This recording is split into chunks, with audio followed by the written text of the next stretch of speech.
Hello, my name is Chrissy Champagne, and you are listening to Residue, a true crime podcast dedicated to keeping you paranoid. You are listening to episode 46 of Residue, titled A Ninja, a Machete, and a Love Triangle. And with a title like that, you know I have to give you a trigger warning. As always with Residue, please listen with caution. Listener discretion is advised.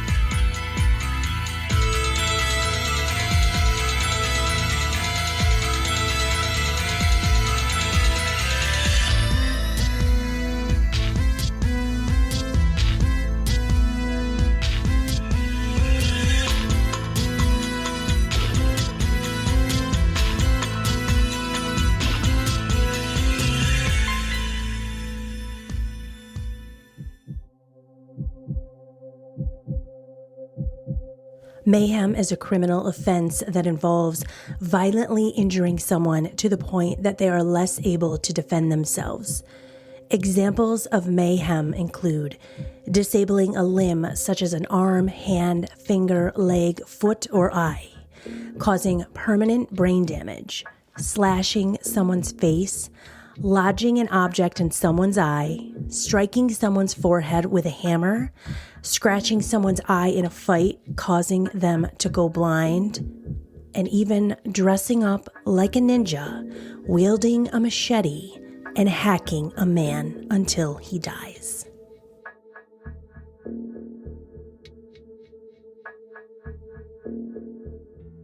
"28-year-old Mary Endicott was just dancing the night away at a club in California. That is when she came upon a handsome man named Frank Sharpski. Frank was 2 years older at age 30, and he thought that Mary looked like the hottest girl in the room the moment he had laid his eyes upon her. Frank's brother Bob recalls in a laughing and joking manner that Frank was very attracted to Mary because she was a busty blonde, and that is exactly what Frank loved. Family and friends would say that Frank and Mary were this very affectionate, public display of affection type of couple. They were always holding hands, they were always kissing, and they just seemed like the happiest couple on earth. Even though these two were happily in love, it came as a shock to most of their friends and family that the two actually just eloped to Vegas and ended up getting married only 6 months after meeting each other in that California nightclub. Frank invited his friends, but he did not invite his family, and so his family didn't even find out about this marriage until it had already happened. But they were so happy for him because Frank was in love and he wanted to start his life and start a family with Mary. And as quickly as this couple got married, they also ended up having their first child only a year after the marriage. Mary and Frank welcomed a baby girl and then shortly after ended up having 2 more children. This is when the couple decides it is time to buy our first home, and they end up moving to Fullerton, California. The family lived a comfortable life. Even after a decade of marriage, Frank and Mary were still seemingly happily in love. Mary was a stay-at-home mom, and Frank had his own package delivery business. Frank worked his ass off to support his family. I'm talking, this man worked 14 to 16-hour days. He was hardly ever home, but he had a wife and 3 children to support and a brand new home. While Frank is working his ass off delivering packages, Mary is taking care of the kids. But Mary has a new favorite pastime, and that favorite pastime is to go shopping.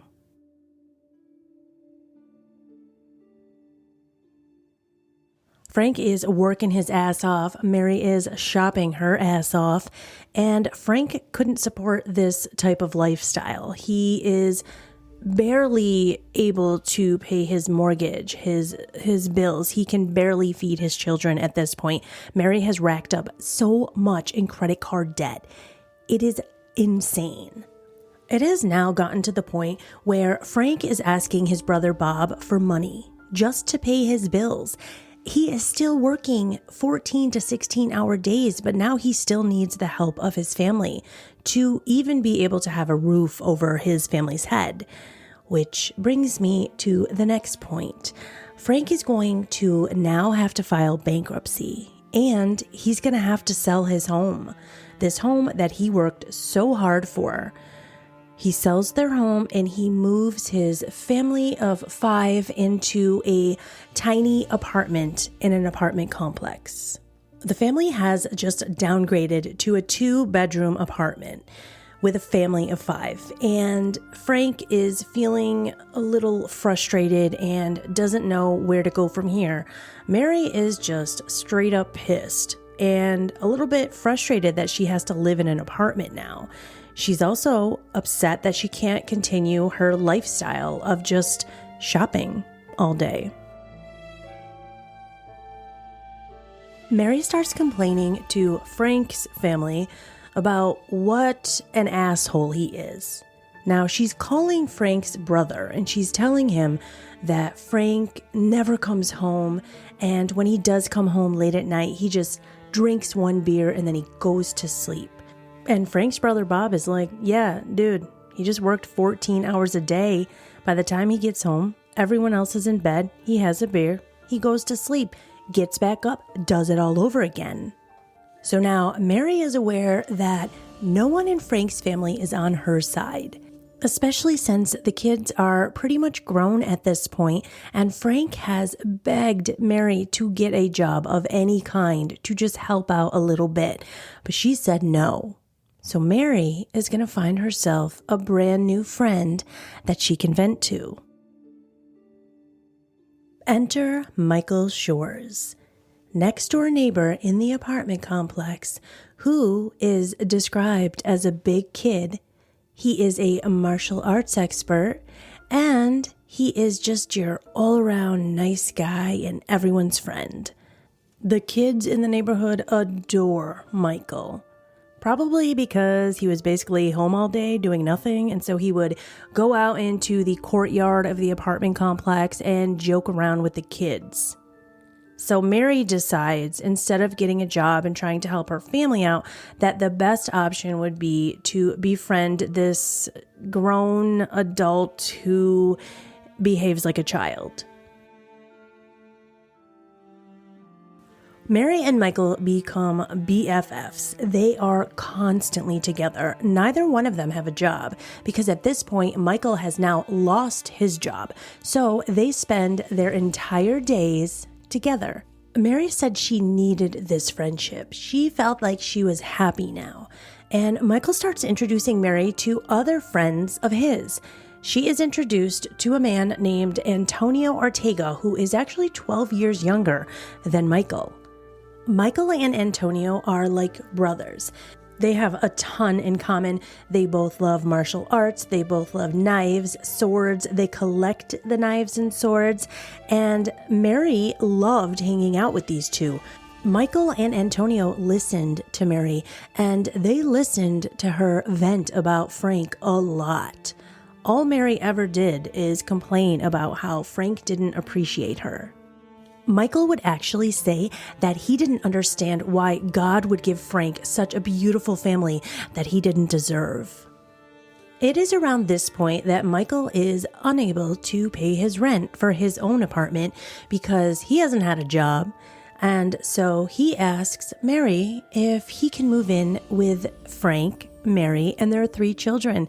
And Mary says, yeah, of course, that sounds like the perfect idea. In our 2-bedroom apartment, why don't you come join us?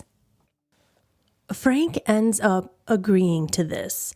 He says that he was just so busy and so tired and stressed out.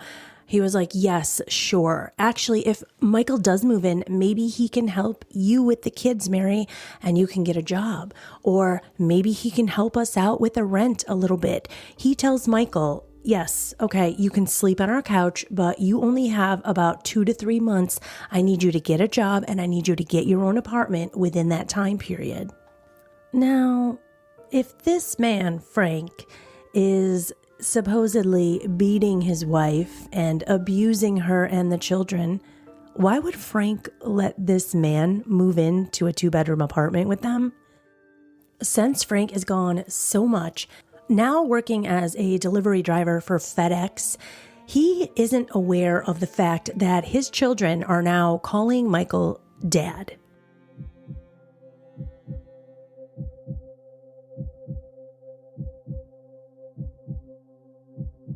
It is about 5:30 in the morning on March 3rd, 2009. Frank is going to be leaving his apartment and heading over to his FedEx vehicle because he is about to start his day. As Frank is walking through the alleyway of his apartment, he sees a man coming towards him who is wearing all black. A black face mask, a black trench coat, black boots, and he sees something sort of glimmer in his hand. This is when Frank notices that this man is carrying what he believes to be a machete. This man starts walking towards Frank and just slicing at him. Frank is trying to run away, and every time he tries to get away, he stumbles and he falls. Frank is now laying on the ground, and witnesses say that they could see this man dressed in all black just swinging back and forth nonstop. One witness even tells the police that they saw sparks flying because the machete was hitting the ground with such force. Neighbors are screaming at this man. They are screaming and telling him, "We are calling the police. You need to stop." So many neighbors called 911 that police arrive on the scene pretty quickly.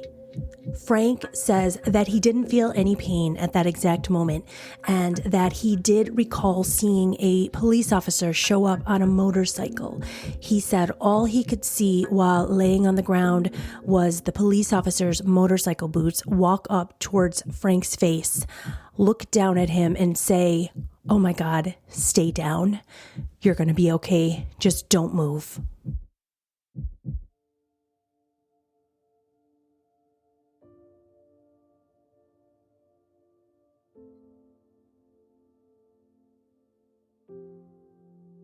Frank was rushed to the nearest hospital with 3 fingers cut off. 90% of his nose was off of his face. He had major lacerations all over his entire body, and he was partially scalped. Frank had a visibly fractured skull, and he was bleeding out. Frank was immediately put into an induced coma the moment that he arrived at the hospital. Hospital staff said that this did not look promising. Back at the apartment complex, police are trying to secure the scene. There is a massive amount of blood splatter everywhere. From the moment that Frank fell onto the ground, that entire part of the ground is covered in blood, but there's a trail of blood just leading through the entire apartment complex as the assailant ran away. Right away, police are interviewing everyone in the neighborhood, and they do learn that Frank lived with his wife Mary, his 3 children, and a man named Michael. The neighbors tell the police that they did actually see Michael run from that apartment and come outside to try and help Frank. Michael was actually standing in his robe and pajamas, standing above Frank, trying to help him as police arrived on the scene. So at this point, police have no indication that Michael has anything to do with this. But you know who didn't come outside to help her husband? Mary. She didn't even look out the window. Mary never came outside, never sat by her husband's side as the police are there, the ambulance is there. Never. So police go to the apartment door and they ask Mary, "Hey Mary, what's up? Why didn't you come outside and try to help your husband who was dying on the ground?" Now this was when everything was secure. She was able to get out there at this point. The machete-wielding ninja had run away, so Mary is able to come outside and sit with her husband. She told the police that there was no way that she could see that scene. And you know what? That's true. Some people react differently to these types of situations. She said that Michael had run into the apartment and told her, "Do not go out there. You do not want to see this." And that would be a great thing to say to the police, except for the fact that Mary didn't have a tear in her eye. She had no emotion. She was completely stoic. And this is going to start tipping the police off a bit. Detectives are going to start talking to Mary, and they're going to start talking to Michael, obviously. Michael starts to give them his theory on what could have possibly happened. Why do people do that? So Michael tells the police, yeah, you know what? It was probably a robbery. And the police are like, that doesn't make any sense. They didn't take anything. And nobody slashes you to pieces with a machete to rob you. It's just not something that the police generally see happen. But they then start trying to interview the children that live in the apartment. They're asking them about Frank and Mary's relationship. They're asking them questions about the household. And the children start to tell the detectives, my mom and Michael are dating. Their oldest daughter starts to tell police that Michael and Mary were not hiding their relationship at all. They weren't even trying to hide it in front of the kids. Of course, Michael and Mary are going to completely deny this. But the same way that Michael can't hold a job, Michael also can't hold a secret. So when police bring Michael in to the interrogation room a week after Frank's massacre, Michael just spills it all. Michael is going to tell the police that he and Mary are a couple. And not only were they fucking around behind Frank's back, but they also had plans to leave Frank. The kids were in love with Michael, and they called him Dad, and this was Mary's happily ever after now. Mary was so grateful to have found someone like Michael that instead of just telling her husband that she wanted a divorce, she thought it would be so much easier to slice him with a machete in front of everyone in the apartment complex. This relationship had been going on for an entire year before Michael even moved into the apartment with the family. So, police now have a motive established. There's this affair going on. Mary never asked how her husband was. You know another thing Mary did? Mary actually, the day that Frank was attacked and the moment that he was put into a coma, Mary didn't ask how her husband was. Mary asked the police if they could go into his wallet and get his ATM card for her because she needed to pay some bills. Obviously, this affair has something to do with the fact that Frank was attacked. But who did it? Because at this point, the police know Michael didn't physically do it himself. There was unidentified DNA found at the scene. So, police are now going to have to start investigating further to see who this DNA belonged to and what exactly was this person promised in exchange for attacking Frank. It did not take police very long after canvassing the neighborhood to find out that Michael had a BFF named Antonio Ortega. And surprisingly, Antonia loves machetes and knives. So, police are not stupid, and neither are any of you. I know you all already guessed who this killer or wannabe killer was. So, the police start looking for Antonio, and now they're going to put a surveillance on him. As police are following Antonio, he is driving his car kind of erratically at one point, so they do have cause to pull him over. And when they do pull him over, police notice that Antonio has a severe cut on his hand. The police then ask Antonio if they can search his car, and an officer finds knives in his trunk, but they don't find a machete. Police do have to let Antonio go, but they are very suspicious of him, and their game plan is, we're not going to let him know that we know anything. A week goes by after this traffic stop, and police still don't have any evidence to prove that Antonio did this. But someone is still following Antonio's every move, and as he walks into work one day, he just spits on the ground, and that officer is like, oh my God, hell yeah, boom, we got him. This officer gets out of his car, walks over to the spit, collects it, and submits it for DNA testing. While police are tracking Antonio and waiting on this DNA sample result to come back, Frank is still fighting for his life. Thankfully, Frank starts coming out of his coma at this exact moment that the police are on to Antonio. Knowing that Frank has just come out of his coma, police call his hospital room and a nurse answers the phone. And the police are like, "Hello, we need to talk to Frank as soon as we can."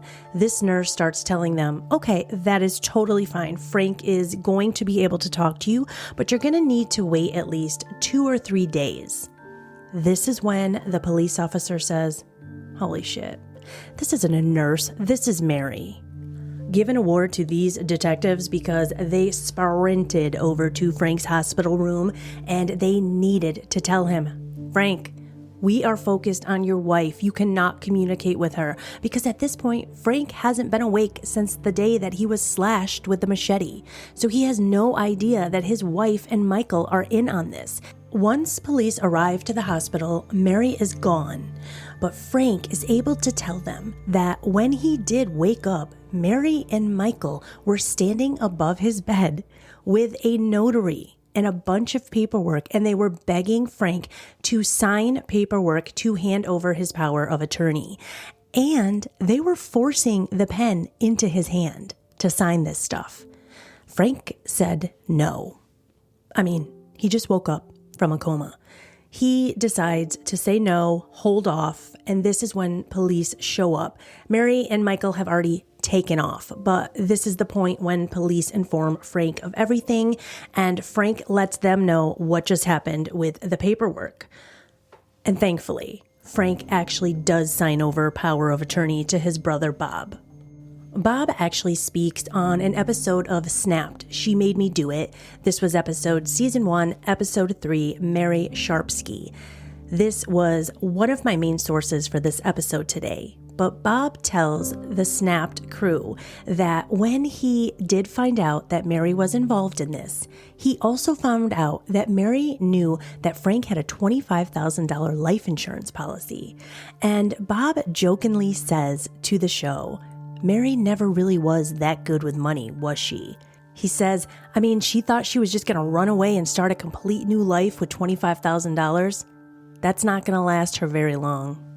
When Mary finds out that Frank has signed over power of attorney to Bob, she's going to lose her damn mind. She is screaming in the hospital. She is screaming at doctors and nurses. They're like, "Yo, we have nothing to fucking do with this lady. Back the fuck off." Mary's having a meltdown now. But at the same exact time, guess what comes back? The lab results for the DNA testing on Antonio Ortega are now in. And guess what they say? He's a match. Things seem to be moving along pretty nicely now for detectives. We now know that Antonio's blood was found at the scene, but we don't have a weapon. With the evidence that they do have, police are granted a warrant to search Antonio's house. They collect things like his shoes, they find knives, but they don't find any machetes. And at this point, Antonio is going to be brought in for questioning, but that boy ain't going to talk. He is going to deny. But luckily for all of us, Antonio has a girlfriend named April Bivens, and Antonio decides to use his one and only phone call from the police station to call April. And now police are obviously recording this phone call, but Antonio's fucking stupid, and he tells April on that phone call, "Hey, April, I really need you to clear out everything in my room for me. You know exactly what I'm talking about." And then Antonio whispers into the phone, "Behind the dresser." April Bivens is going to move Antonio's dresser, look behind it, and see a machete taped to the back of the dresser. She's not going to hide this for Antonio. No, April's a good one. April's going to go down to the police station and bring them the weapon. She is also going to speak to detectives and tell them that the day that Frank was attacked, she didn't know about the attack, but Antonio came home that day and she did actually help him cover up his wounds and get rid of his bloody clothes. Antonio is still going to deny this. I mean, at this point, police are stacked with evidence, but then they talk to Frank, and Frank tells them that he started to recall that there was a time when Mary and Michael were all of a sudden interested in his route for work, where he will be, what time he gets there, which vehicle he's using, and Frank says that he just chalked this up as my wife being interested in my day-to-day. Detectives start to search Antonio's car again, and this time they're going to find directions to Frank's FedEx deliveries. I mean, come on. You guys have a ton of evidence at this point, and they're about to get even more. At this point, Frank and Mary's 16-year-old daughter is going to come forward.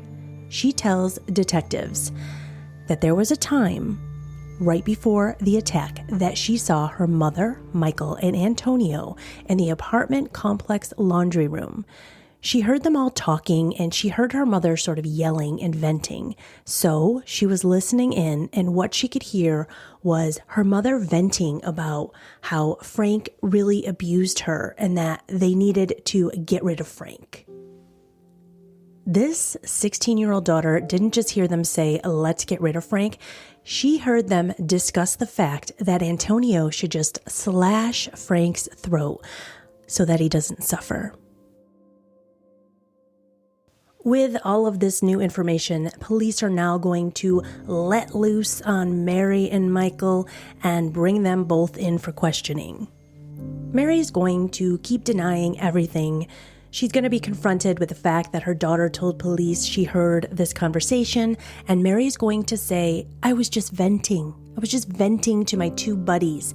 Police are going to be like, "Okay, cool, venting to your two buddies. So how do you explain this handwritten note to Antonio that we found in his car that is a drawing of your husband's FedEx route?" She says that, "Yeah, that's my handwriting, but I have no idea how Antonio got it." Mary and Michael can deny all they want that they had nothing to do with whatever Antonio did, but you two are the glue that holds this whole thing together. So, police have enough evidence already with just the affair and the handwritten note to arrest Mary and Michael. They tell Mary in the interrogation room, "You are under arrest for mayhem." And she looks right at them and says, "What's mayhem?" "Mayhem is when you cut people's fingers off," the detective says back to her. With Michael, Mary, and Antonio all under arrest, the trial is about to begin. Now, the prosecution is going to try all three of them together, and this trial begins on March 4th, 2011. All three, Michael, Antonio, and Mary, all plead not guilty to the charge of attempted murder and mayhem. The prosecution's opening statement is going to create Mary as the mastermind of this entire ordeal. They will tell the jury that Mary was a damsel in distress. She played the damsel in distress, and that she had plotted this for 6 months prior to Frank being attacked. They will say that Mary would tell Mike and Antonio that Frank abused her to get them to feel like they had to come save her and be her saviors. The defense, on the other hand, is going to say that Mary was an abused wife, her children were abused, and that Frank was a controlling and violent husband. This entire family was being abused by Frank. Mary's defense team is going to say that Mike and Antonio did this on their own, that Mary only vented to these two men, and they were the ones that went ahead and decided that they needed to kill Frank. That is it. That's the end of the story for the defense. Frank had to sit there at the trial and hear the defense say that he was beating his children. Frank says that this was one of the worst days to have to sit there and be told that he's an abuser when he was the one that was attacked. Frank was the one that was harmed in this situation. And you know what? And now it just keeps feeling like he's getting hit again and again in this courtroom. And it doesn't get any better because at this point, it's going to be a split verdict. It is a hung jury. Frank is in shock, but we're going to try for trial number 2. And now in this trial, These three are not going to be tried together. They are going to be tried independent from each other, and they are going to each face a separate jury. Antonio is going to go first on October 12th. 26-year-old Antonio Ortega is going to keep the same defense. He's going to keep saying, I didn't do it, I wasn't there, but that's not going to work for this jury. Antonio, on November 2nd, 2012, Antonio Ortega is found guilty and sentenced to 25 years to life. Next up, we're going to have Mary Sharpski. She's going to go on trial, but she has just witnessed the fact that Antonio has been put away for 25 years to life. So Mary is going to agree to a plea deal. With this plea deal, the DA says that if Mary pleads guilty, then she will get 10 years and 4 months, and we will not go to trial. If she went to trial and lost, she would have gotten a life sentence. But Mary did only get 10 years and 4 months, and I would like to sadly report to you that Mary Sharpski has been out of prison since 2022. Michael Shores is also going to take a plea bargain. He is going to be sentenced to 14 years. His earliest release date is in 2024. Michael still, to this day, insists that he is innocent. Frank Sharpski said in his victim impact statement that he has struggled with post-traumatic stress disorder. He needed help penning his own letter to the judge and has only recently been healthy enough to use a walker, but with great difficulty. He says, Mary's actions have changed my life and my children's lives forever. I will never be able to have freedom from my injuries and disability. Frank says that he hopes Antonio never gets out of jail. He should serve a life sentence, and Frank Sharpski says, I will be in a wheelchair for the rest of my life, so he should be in prison for the rest of his.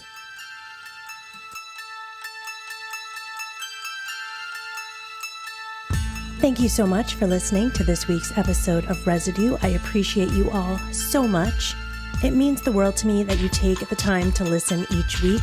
I spend a lot of time on this podcast, and it just makes me feel so good that you're all enjoying it. Residue is produced, written, researched, hosted, and edited by me, Chrissy Champagne. You can find me on Instagram and TikTok at Residue Podcast, Facebook at Residue, a true crime podcast. If you enjoyed this episode, please share with your friends. Let other people know about Residue. It would really help the show. I just have to leave you with one last message. You know what it is. As always, stay safe and stay paranoid.